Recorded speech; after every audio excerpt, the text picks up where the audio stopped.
I'm Joe the Pro here at the Bosch Decorative Concrete area. I've got Stephen Oakes and Gerald Taylor here with me. These guys are some decorative concrete experts. So guys, tell me, how did you get started in decorative concrete? Well, the way I got started was actually in my wife's jewelry store about 12 years ago. I was learning a little bit about metal engraving and did that for a while, and then it's kind of like one hobby led to another, and I was pouring molds in my backyard using concrete, and then 7 years ago I turned to the world of concrete as just walking through it, gathering information, and just from there it just developed, and I took these skills from metal engraving and crossed them over to concrete. So whatever you see on jewelry or guns, that kind of running scroll work, that's kind of the way I took it, yeah. And I got into it because I was on the Arkansas board for public arts. Okay. And I've been an art professor for over 20 years and very much interested in community arts.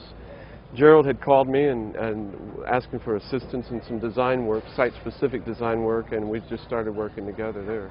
It's a unique niche, you know, when you bring the fine arts and also the craftsmen together. It attracts a lot of attention. As a woodworker myself, I've got some favorite jobs. You know, I've definitely worked on plenty of jobs that I thought were pretty awesome and impressive. But you guys, tell me, what was some of your favorite jobs when it comes to decorative concrete? I'd say the biggest job we had was the river walk in Little Rock, Arkansas. That's over 200 feet long, and we had to do research in 22 different museums. Holy cow. And collecting artifacts that were important to help tell the story of the people and their relationship to the river. And we hired only local artists from Little Rock. So anywhere we go, you know, throughout the United States, our crew actually become the local artists of that region. So we teach them the concrete part, and then we use their skills for the artistic aspect. When we leave, we've introduced that many more artists to this industry. Isn't it great being able to interact with the different tradespeople out there, and especially when you can bring something to them and increase their knowledge base? It's great to watch people soak that up. Yeah. To me, one of my favorite jobs was we were doing work at the Magnolia, Arkansas High School, and that's really where the youth came into play on that. We work with a lot of kids.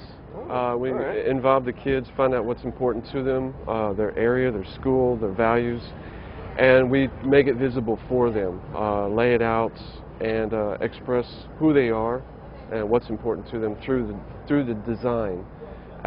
Once we do the dangerous stuff, the kids come in and they help us paint, they help us design, and they're very much engaged and involved in it. The ownership is incredible.